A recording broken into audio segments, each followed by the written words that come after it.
The title of this play is The Puppet Master. The author is Dwayne Jeffrey. It was published in 2013. Dwayne Jeffrey taught at Lloydminster Comprehensive High School for 28 years, teaching grade 10 to 12 history. The theme focuses on manipulation and control in relationships. Why do we think that he wrote this play? We thought that it was to help demonstrate negative impact that gossip has on people. And we will be showing scene 3. Scene 3. Okay, so what exactly is wrong with being smart? Why is it that getting good grades is frowned on and you are automatically isolated from the so-called cool group? Whatever that is. Like really, when was it decided who would be the cool kids and who would be the outcasts? Was it based on social class, looks, athletics? Well, I come from a poor family. I had extremely high marks, and I don't know a touchdown from a home run. Yeah, I'm a very interesting person. The funniest thing is they really have no idea who I am, what I like, my joys, my fears, my hopes, and my dreams. In reality, I'm a fun person to be around, if only they would look past the exterior. Yeah, that is likely. Could you imagine it? The guys just hanging out and checking out the chicks. Hey man, look at that personality on that babe. Oh wow, I have not seen a personality like that forever. Yeah man, if you play your cards right, you and her can converse all night long. Sweet man, yeah, I'd love to just lay awake all night and listen to her tell me about her fears, her hopes, her dreams while we watch The Notebook. The Notebook, a classic film. Man, I cry every time I see it. Me too, man. Sometimes I just need to be held. Don't we all? Come here, man. I'll give you a hug. As if. People assume that because you are the quarterback, your parents are rich, and you're rather attractive, that life is just peachy. Yeah, right. My dad is a doctor and expected me I should go to McMaster for my doctoral just because he did. And of course, play football. My mom drinks a lot, my parents' marriage is a charade, and slowly the pretending she's happy facade is wearing her down. Lastly, I do not even want to be a doctor. I want to be an actor. Not that anyone has ever asked. Chance is so fine. Delicious eye candy. Dude, Karen has so been around the block. I even tapped that. Funny how sometimes gossip can backfire. There was this girl, Miranda, a real nerd.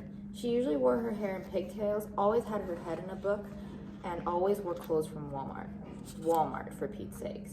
So I thought for fun I would get Dave, a friend of mine, to write her a love letter or two that I'd dictate and leave unsigned. Well, for a week or two, I could barely contain myself when I saw her read each new letter. Roses are red, violets are blue, sinister dealings, deja vu. At first, I thought the letters were a joke. They were signed Secret Admirer, and I just kept waiting for the punchline. Like really, who could like me? Your parents? But soon, I began to be swept away with the eloquence of the words. And although deep down I figured I was being set up for a fall, my hopes of love, of fitting in, took control.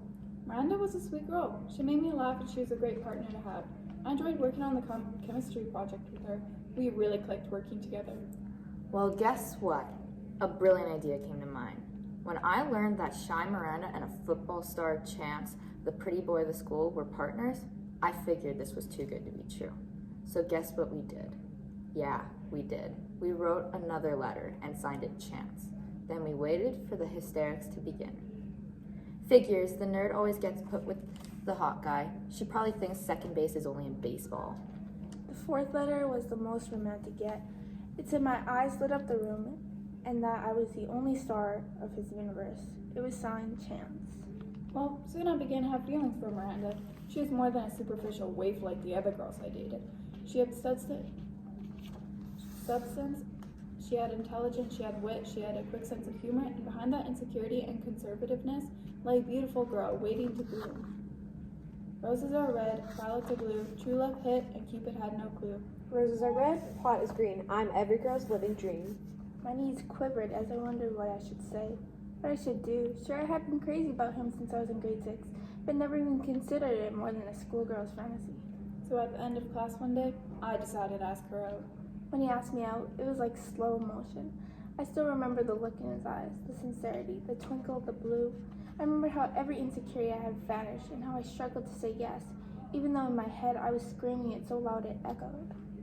As if. What if she's some sort of charity case? Why would Chance date a revolting freakoid when someone like me, a cheerleader, is available? Why do I never get the chicks? Look at me. Who doesn't want a piece of this?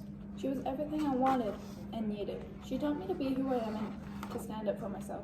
I think I taught her the same thing. You've got to be kidding me. Oh well, on to my next victim. Roses are red, violets are blue, true love always follows through.